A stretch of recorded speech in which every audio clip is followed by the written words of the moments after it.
La noche de hoy tenemos nuestra exponencia, Dios, su existencia comprobada. Dios, su existencia comprobada.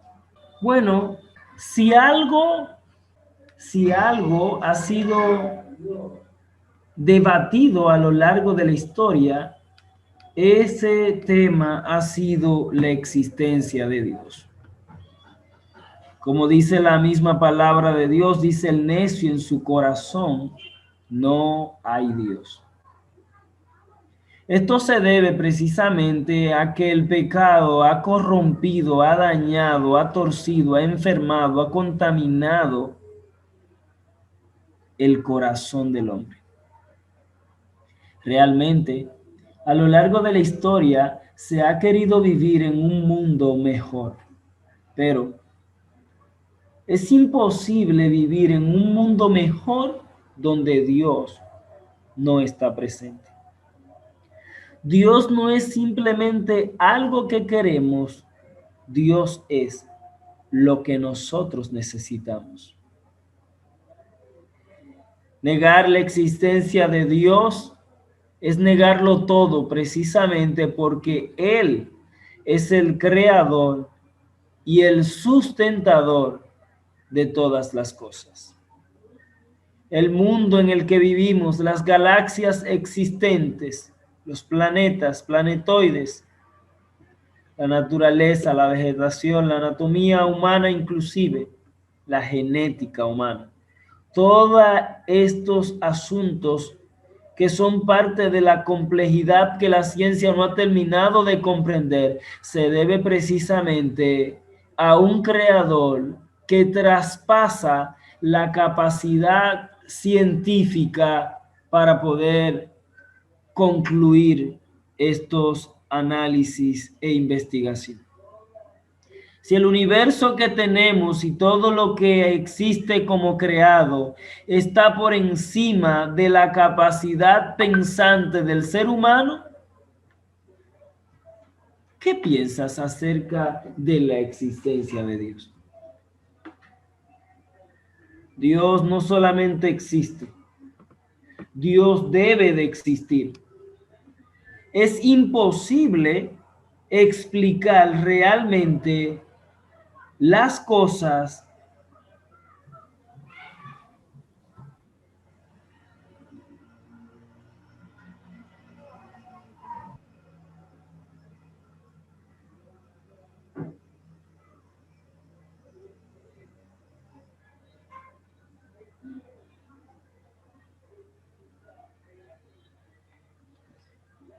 realmente. Dios y su existencia es algo que el mundo debe de creer. Y esto porque no solo existe Dios porque decimos que Dios existe.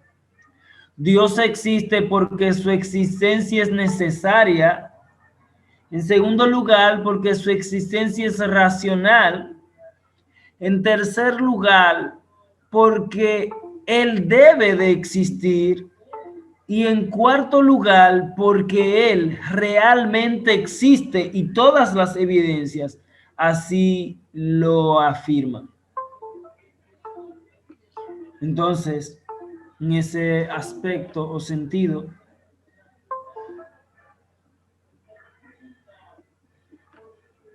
es importante que comprendamos esto.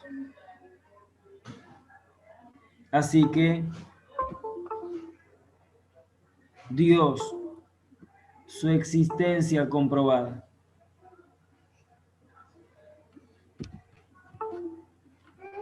Pruebas racionales de la existencia de Dios. Pruebas racionales de la existencia de Dios. Indiscutiblemente,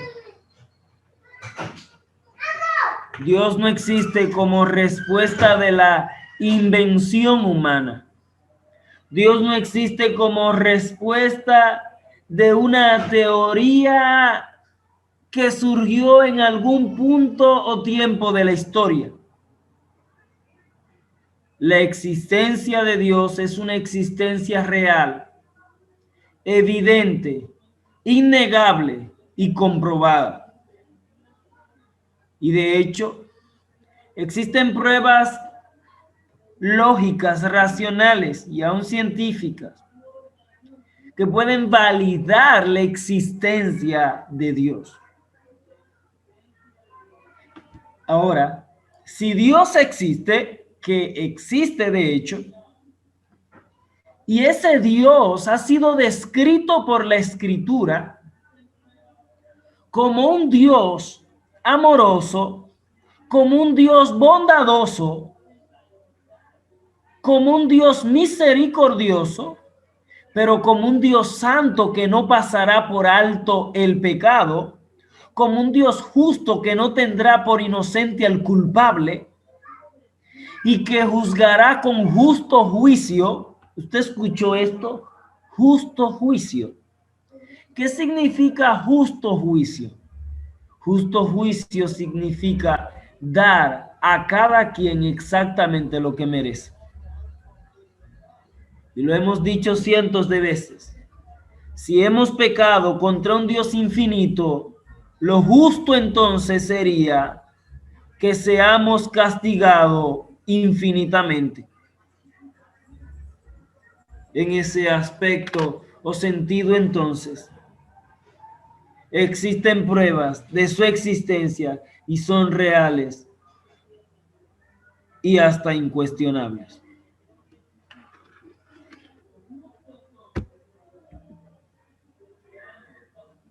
Y es que la razón humana ante Dios. ¿Qué es esto de la razón humana ante Dios? Bueno, el hombre, primero, conforme salió de las manos de Dios, era una obra perfecta en su género. Por el pecado, todo el ser humano quedó deteriorado, o como dice la Biblia, perdido. No solo por extraviarse de su lugar, sino por haberse echado a perder. Su albedrío fue esclavizado por el pecado. Su inteligencia quedó oscurecida por el error y su amor se tornó egocéntrico.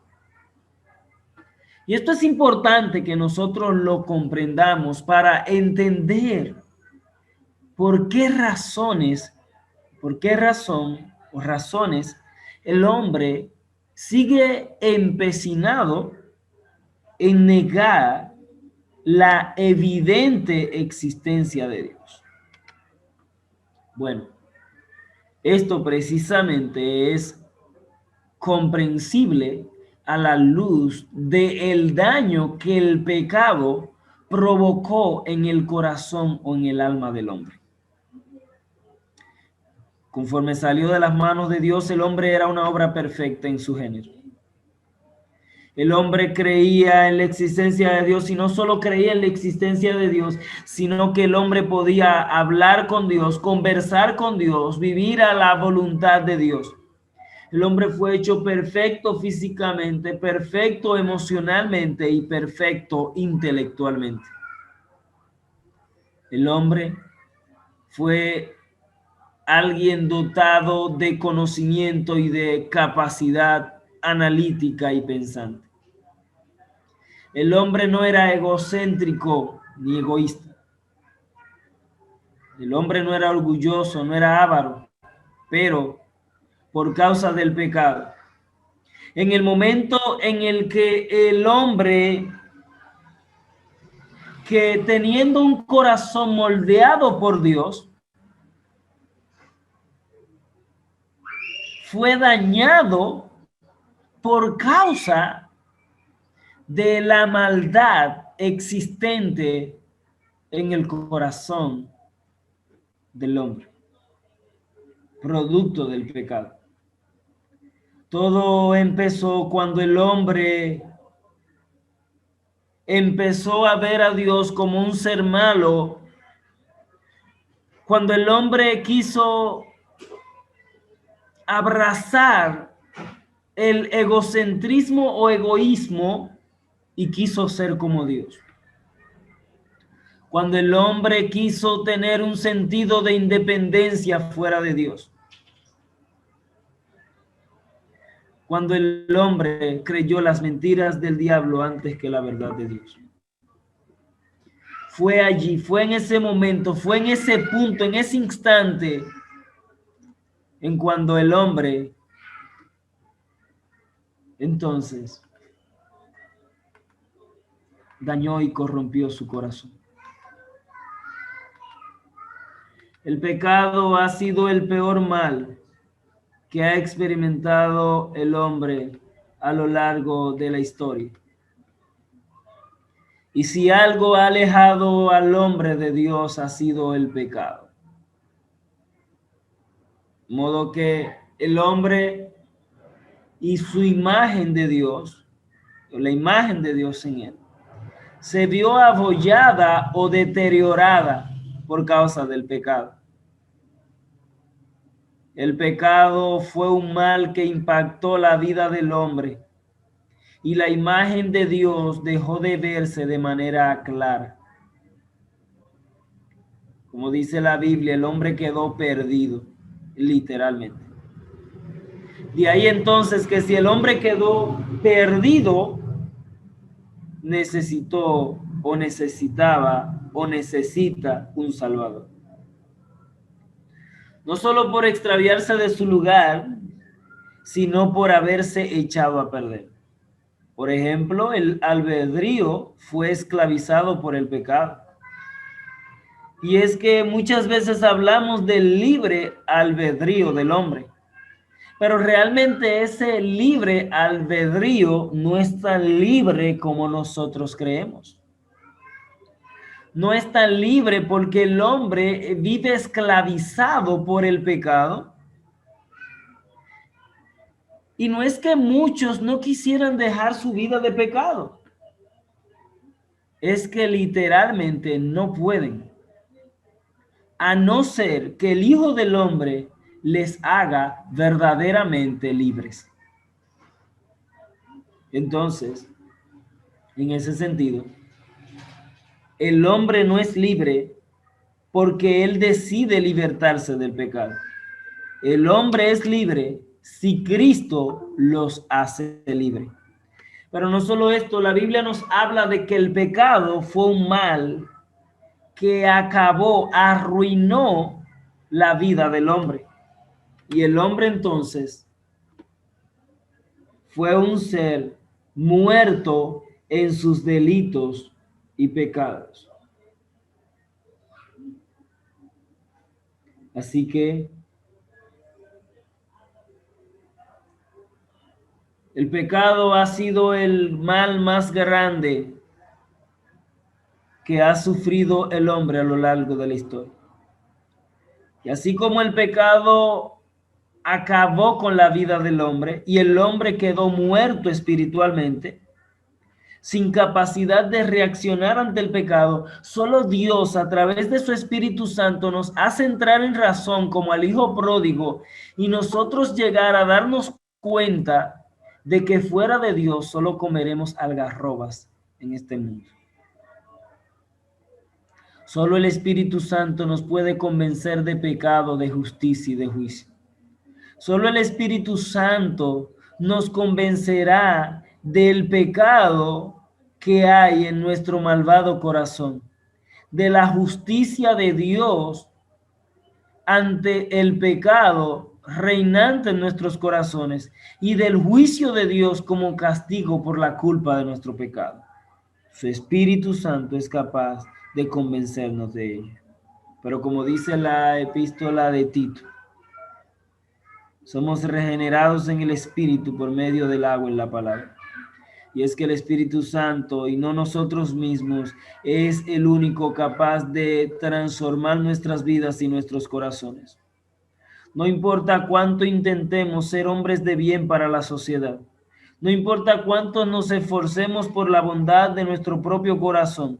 No podremos llegar a ser realmente transformado nuestro corazón, sino a través del Espíritu Santo. Cualquiera pudiera decirme, pastor, pero hay personas no creyentes que son moralmente buenas. Bueno, hay personas no creyentes que son personas moralmente aceptables, pero no buenas. No buenas porque pudieran ser moralmente aceptables ante lo que la sociedad puede ver en sus propios corazones, en sus propias conductas, pero no lo que puede ver en sus corazones. Son moralmente aceptables, pero en ocasiones un corazón egoísta, egocéntrico, independiente y desligado totalmente de Dios. Un corazón arrogante. Y de ahí entonces que no es el hecho de ser moralmente aceptable lo que nos salva, sino que lo que nos salva es una vida de dependencia de Dios, en la que le pedimos a nuestro Creador que regenere nuestra alma, que transforme nuestros corazones y que nos haga verdaderamente una nueva creación. La inteligencia del hombre quedó oscurecida por el error y su amor se tornó egocéntrico, al punto de que hoy tenemos conflictos en los matrimonios, al punto de llegar al divorcio.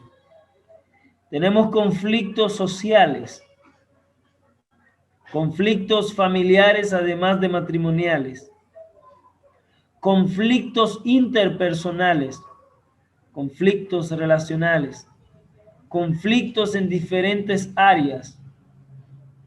Y todo esto que se ha querido amortiguar trayendo formación y educación, realmente el salvador de la sociedad es uno solo y se llama Cristo. En ese sentido, la mente humana, a pesar de conservar suficientes destellos como para quedar sin excusa por no llegar a un correcto conocimiento de Dios a través de las cosas visibles que Él ha creado, permanece adnubilada, entenebrecida por un corazón corrompido, de manera que sus razonamientos no alcanzan de una manera evidente y eficaz a conseguir un concepto correcto del poder y de la deidad del Supremo Hacedor. ¿Qué queremos postular con esto? Bueno, queremos explicar aquí la razón del ateísmo en la mente y el corazón del hombre. Y la razón del ateísmo tiene que ver precisamente con el hecho de que el pecado ha dañado la inteligencia del hombre de tal forma que él entonces no puede llegar por sí mismo a tener un conocimiento correcto con relación a Dios. Sin embargo, a pesar de su entenebrecido corazón y corrompida, ennublecida la mente, de manera que sus razonamientos no alcanzan de una manera evidente y eficaz a conseguir un concepto correcto del poder y de la deidad de Dios. Todo esto nos habla de lo que se ha convertido el corazón del hombre.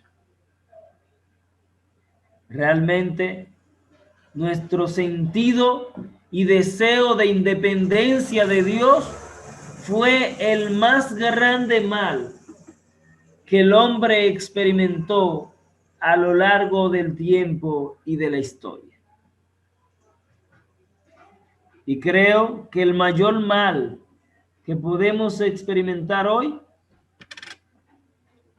es pensar que podremos estar bien sin Dios. Pero veremos un breve análisis a los 4 principales argumentos filosóficos respecto a la existencia de Dios. En primer lugar, tenemos el argumento ortológico. El argumento ortológico postula lo siguiente: todo lo que vemos es contingente, es decir, no tiene en sí mismo la razón de su existencia. De lo contrario, no podría dejar de existir. Por tanto, resulta necesaria en última instancia la existencia de un ser que tenga en sí mismo la razón de su existir y que pueda sacar a la existencia a todos los demás seres que no existen por sí mismos. A este ser necesario llamamos Dios. ¿Qué decimos con esto? Decimos con esto que la vegetación no tiene ni puede tener su existencia en sí mismo. Porque si limpiamos un terreno y lo dejamos solo con tierra y nos vamos y regresamos dentro de 3 años, no encontramos allí árboles de manzana, árboles de lechosa, árboles de chinola, árboles de limón, árboles de plátano, árboles de china o naranja dulce y naranja agria. No encontramos una gran variedad de cultivos, de árboles, por la mera casualidad. Entonces, los árboles y la vegetación o la naturaleza no tienen la existencia en sí mismo. Segundo lugar, los animales. Dejamos 2 animales, una hembra y un macho, en algún lugar, sin acceso a alimentación, y ellos por sí mismos no tendrán un mecanismo que le permita esto. Dejarían de existir. Entonces, no solo esto, sino que decimos, bueno, la tierra existe como resultado de la casualidad. Bueno, si la tierra existe como razón de la casualidad, entonces nos preguntáramos cómo se dio esa casualidad. Imaginémonos que la tierra explotó como resultado de un gran choque de 2 meteoritos.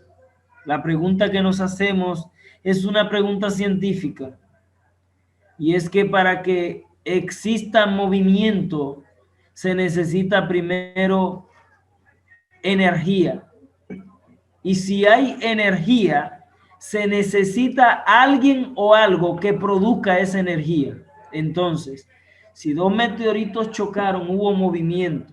Si hubo movimiento, hubo energía. Y si hubo energía, hubo un motor, alguien o algo que le dio la energía para el movimiento a esos 2 grandes meteoritos. La gran pregunta es, ¿quién es ese ser? Ese ser, entonces, indiscutiblemente tendría que ser Dios. Y es que es imposible explicar todo lo que existe sino a través de la respuesta de un diseñador, arquitecto, una mente pensante superior a la creación, que controla todas las cosas, que es perfecto en sí mismo y que crea con absoluta precisión y orden toda la existencia o todo lo que hoy conocemos. Entonces, el argumento ortológico nos habla de lo siguiente: nada de lo que existe se puede o se ha podido comprobar que tiene existencia en sí mismo. Entonces, alguien debió crear todo lo que existe. Y esto es una ley, de hecho, ya científicamente comprobada, de que lo que existe no tiene su existencia en sí mismo. Aunque la ciencia no ha querido reconocer que Dios ha estado y estuvo detrás de toda la creación, la ciencia sí nos dice de que lo que existe tiene su razón de existencia en Dios. En ese sentido, tenemos el argumento teleológico. Y es que este argumento, llamado así porque se basa en la casualidad final, telos, en griego, procede así. El universo presenta un orden y una exquisita adaptación progresiva de los sujetos a los objetos, de los órganos a sus funciones, de los medios para los fines. Esto supone la existencia de una inteligencia anterior y superior al mundo, que haya programado dicho orden. De lo contrario, todo lo existente sería un absurdo producto del azar. Entonces, la gran pregunta que le tenemos a la ciencia es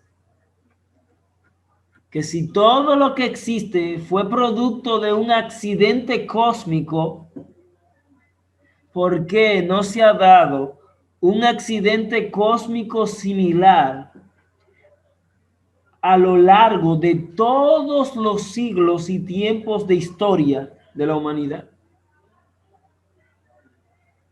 Esto precisamente porque es una respuesta insostenible. De ahí entonces que el argumento teleológico nos habla acerca de el orden y la exquisita adaptación de todo lo que existe. Y es que hay un orden extraordinario en todo lo que vemos.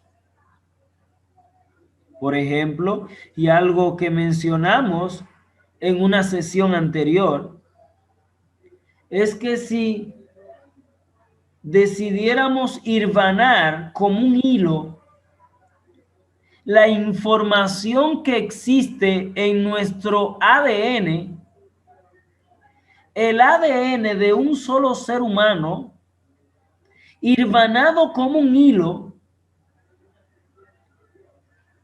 contiene tanta información que es capaz de darle la vuelta al mundo 10 veces. ¿Usted escuchó esta información? Su código genético tiene tanta información que si lo hilvanaran como un hilo, pudiera darle la vuelta al mundo 10 veces por fuera, su parte exterior. Ahora, todo este orden que existe en el cuerpo humano nos habla indiscutiblemente de un arquitecto superior a la mente y capacidad humana, y ese es Dios. Nunca pensamos que un reloj se hizo al azar por la complejidad de este reloj. Nunca pensamos que el celular se hizo al azar por la complejidad de un dispositivo móvil. Pero sí somos capaces de pensar que el universo, las galaxias, la Tierra y todo lo que conocemos es resultado de la casualidad.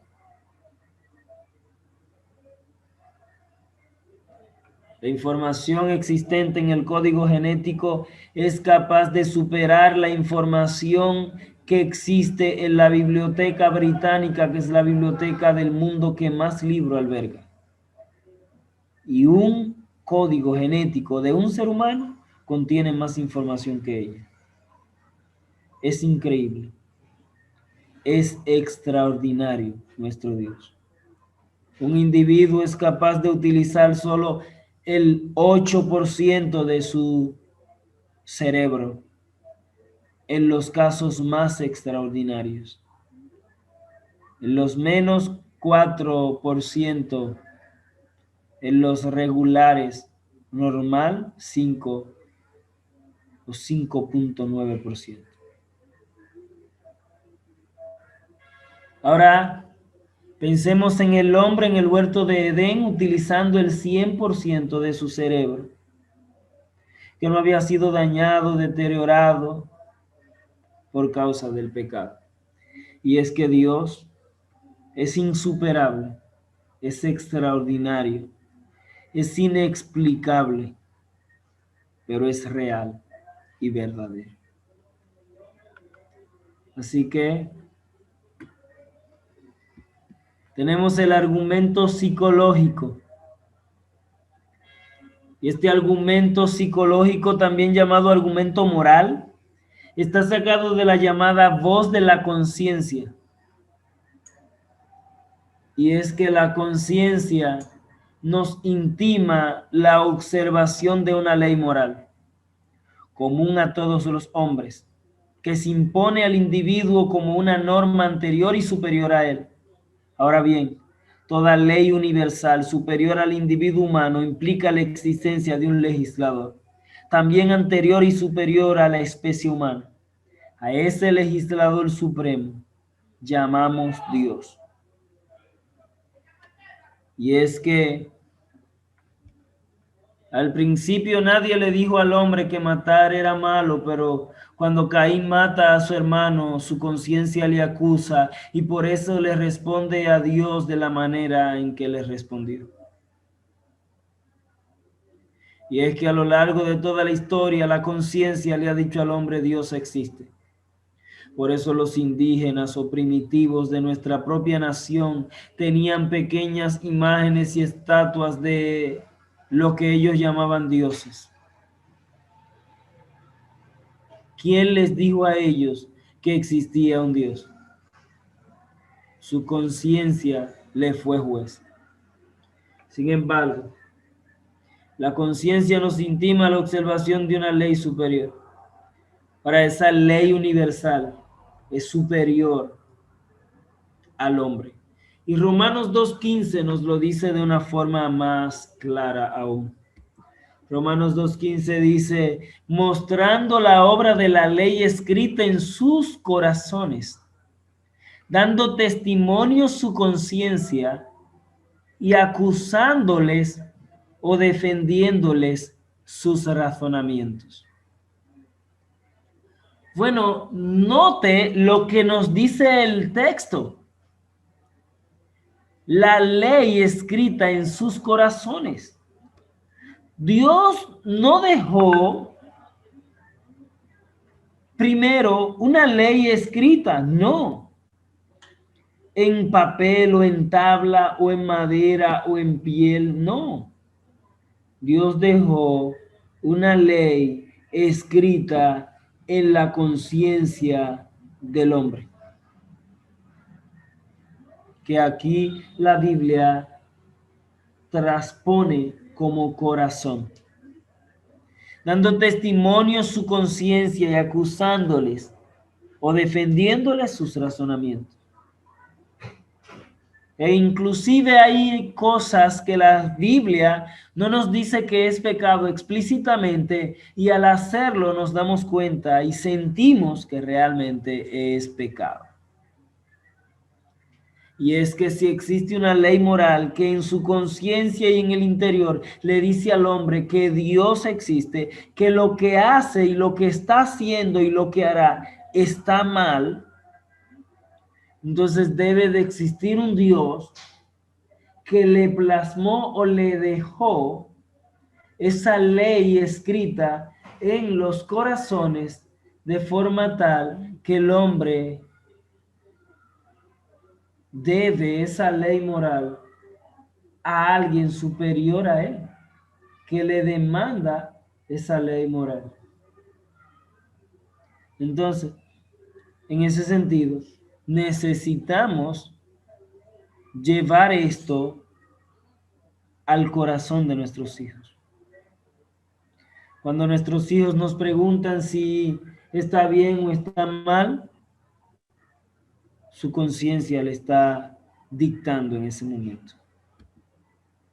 El argumento histórico y último: todos los pueblos, desde los más primitivos hasta los más civilizados, han creído con rarísima y prejuzgadas excepciones en la existencia de un ser supremo, hacedor del universo, como única explicación posible a los fenómenos de la meteorología, de la fertilidad, etc. Es cierto que el hombre de los tiempos antiguos creía en la existencia de Dios de una manera torcida, tergiversada, incorrecta. Pero el hombre a lo largo de la historia ha creído en la existencia de Dios. Josué capítulo 24, texto 15 al texto 18 nos dice: y si mal os parece servir a Jehová, escogeos hoy a quién sirváis, si a los dioses a quienes sirvieron vuestros padres cuando estuvieron al otro lado del río, o a los dioses de los amorreos en cuya tierra habitáis, pero yo y mi casa serviremos a Jehová.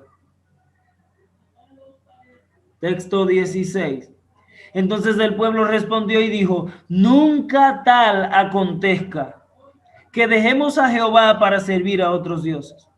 Porque Jehová nuestro Dios es el que nos sacó a nosotros y a nuestros padres de la tierra de Egipto, de la casa de servidumbre, el que ha hecho estas grandes señales y nos ha guardado por todo el camino por donde hemos andado y en todos los pueblos por entre los cuales pasamos.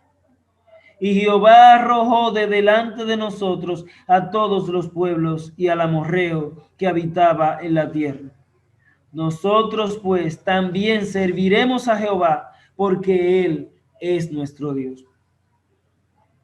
Y es importante que nosotros podamos notar aquí algo hermoso. En primer lugar, Josué les dice sobre servir a Jehová.